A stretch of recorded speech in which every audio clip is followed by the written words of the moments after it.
রাজশাহীতে গভীর নলকূপ থেকে শিশু সাজিদকে উদ্ধারে 40 ফুট গর্ত খুঁড়েছে ফায়ার সার্ভিস।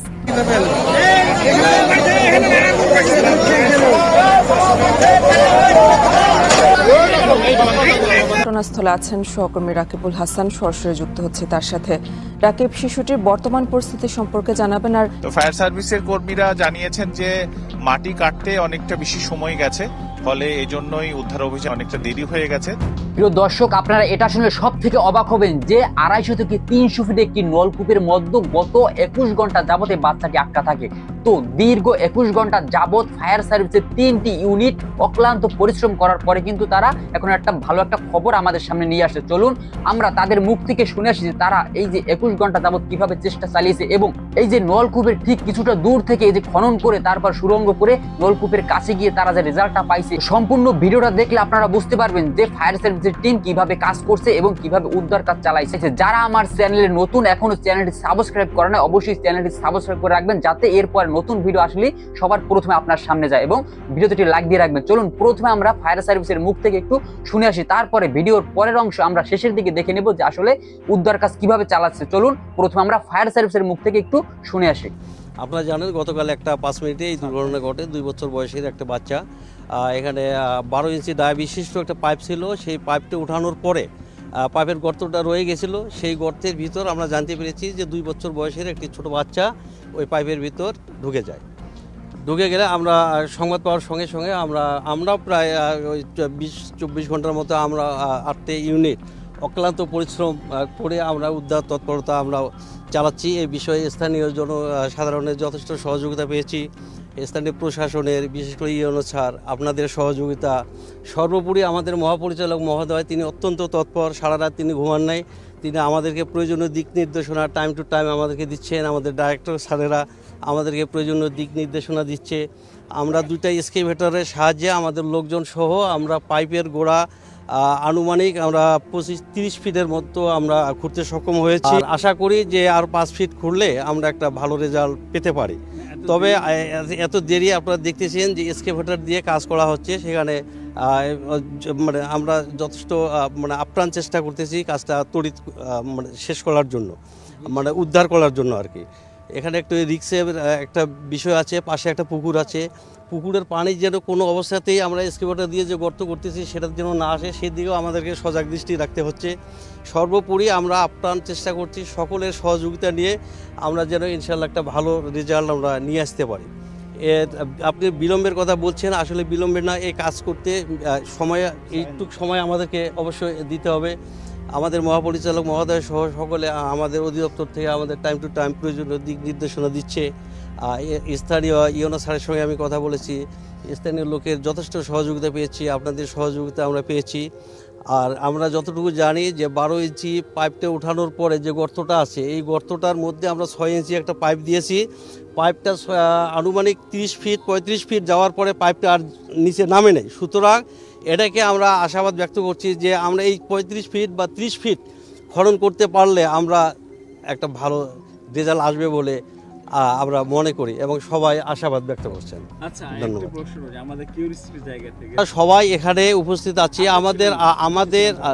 আমি একটা ছুটিতে ছিলাম, আপনি 2টার সময়, আমি রাত 2টার সময় রওনা হয় এখানে ঘটনাস্থলে চলে আসছি। আমি রংপুর থেকে রাত 2টায় একটা স্পেশাল গাড়ি যোগে আমি এই ঘটনা জানার পরে আমি তাৎক্ষণিক ডিজি মহোদয়ের নির্দেশে আমি চলে যাচ্ছি এবং আমার পক্ষ থেকে বিবেকের তাড়নায় আমি রাত 2টার সময় যদিও আমার ছুটি ছিল, কোনো ফায়ার সার্ভিসের কোনো ছুটি নাই, কোনো দুর্ঘটনা ঘটলে আমরা যেখানেই থাকি তাৎক্ষণিক আমরা সেই রেসপন্স করার জন্য আমরা চেষ্টা করি। ইনশাল্লাহ আমরা আশা করি আপনাদের সহযোগিতায় ভালো একটা রেজাল্ট আমরা ইনশাল্লাহ নিয়ে আসতে পারবো। সকলকে ধন্যবাদ। আমি বলছিলাম যে 12 ইঞ্চি পাইপের যে গর্তটা আছে, 6 ইঞ্চি পাইপ ঢুকানোর পরে আনুমানিক 30-35 ফিটে যাওয়ার পরে আমাদের 6 ইঞ্চি পাইপটার নিচে নামে নাই। সুতরাং আমরা ওই পর্যন্ত গেলে আমরা আশা করি যে একটা ভালো রেজাল্ট নিয়ে আসতে পারবো।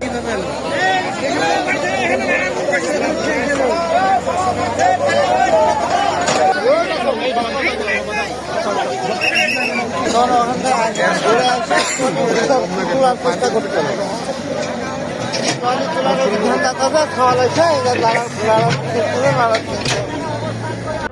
বছর। পরে 2 কোলে 2টা বাচ্চা নিয়ে আসছি। আসার পরে আমার ডেনা লাগে গেছে, আমি বড় বাচ্চা, ওকে বলছি আব্বু একটু তুমি হাঁটে চলো, আমার ডেনা লাগে গেছে। পরে আমি নামাই দিছি ওকে। পরে আমি সামনে দিয়ে হাঁটে যাচ্ছি, বাচ্চা আমার পিছন পিছন আসছে। আমি গর্ত পার হয়ে চলে গেছি, বাচ্চা আমার ওই যে লাড়া দিয়ে ঢাকা ছিল গর্তটা, খেয়াল করেনি, পাও দিছে আর ঢুকে গেছে।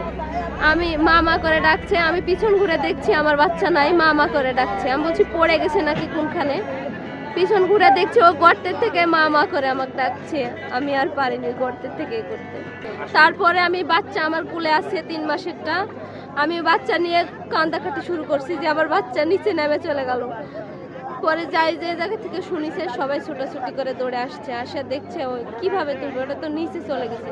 আমার শ্বশুর ছিল, আমার শ্বশুর বলছে আপনারা ইয়ে করেন না, থামেন থামেন দেখি, এরকম করে ছুটাছুটি করতে করতে পরে তো বাচ্চা নিচে চলে গেছে। আর তো কান্নাও শোনা যাচ্ছে না, আম্মু আম্মু ডাকও শোনা যাচ্ছে না। আপনার কয়টা সন্তান? 3টা। এই সাজিদ কয় নাম্বার? 2 নাম্বার। 2 নাম্বার। আর বড়টা কত বড়? বড়টা 9 বছর।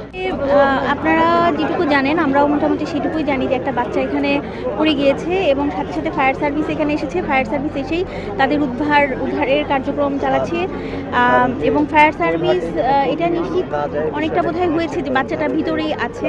তারা বলেছে যে ভিতর থেকে কিছুটা রেসপন্সও পাওয়া যাচ্ছিল এবং তখন থেকেই যে ভেন্টিলেশনটা সেটা দেওয়া হচ্ছে যেন বাচ্চার কোনো অক্সিজেনের ঘাটতি না হয়। আর হচ্ছে একটা এক্সকেভেটর প্রয়োজন ছিল, আমরা এক্সকেভেটরটা এনেছি। পাশে যেহেতু এটা একটি গর্ত, সরু গর্ত, পাশে মাটি কেটে বাচ্চাটার কাছে পৌঁছানোর জন্য আমরা কাজ করছি, ফায়ার সার্ভিস কাজ করছে। আর আমাদের অ্যাম্বুলেন্স আছে, মেডিকেল টিম এখানে আছে যেন বাচ্চাটাকে উদ্ধার করার সাথে সাথে বাচ্চার কোনো ধরনের চিকিৎসার যেন কোনো ত্রুটি না হয়, ইনস্ট্যান্ট যেন আমরা তাকে চিকিৎসা সেবাটা দিতে পারি।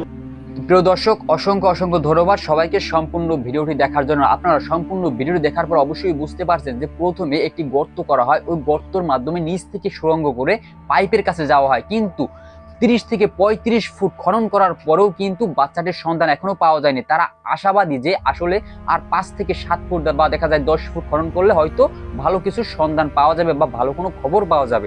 তো তারা কিন্তু গত দেখা যায় 21 ঘন্টা যাবত চেষ্টা চালিয়ে যাইতেছে এবং দেখা যায় যে ওই যে খনন কাজ চলতেছে ওর পাশে কিন্তু একটা পুকুর আছে। কোনোভাবে যদি ওই পুকুরের পানি ওই খনন কাজ ওই গর্তের মধ্যে চলে আসে তাহলে কিন্তু সমস্যা হয়ে যাবে। সেই চিন্তা মাথায় রেখে, সেই প্রসেস মাথায় রেখে তারা কিন্তু এই যে ফায়ার সার্ভিস কর্মী যারা আছে তারা কিন্তু সেই প্রসেসে আগাইতেছে সামনের দিকে। তো আশা করি সবাই বাচ্চাটির জন্য দোয়া করবেন যাতে সুস্থ সবলভাবে তাকে আমরা ফিরে পাই। এবং যারা আমার চ্যানেল নতুন, এখনো চ্যানেলটি সাবস্ক্রাইব করেননি, অবশ্যই নতুন নতুন ভিডিও পেতে চ্যানেলটি সাবস্ক্রাইব করে পাশে থাকবেন এবং ভিডিওতে একটি লাইক দিয়ে পাশে থাকবেন। ধন্যবাদ সবাইকে।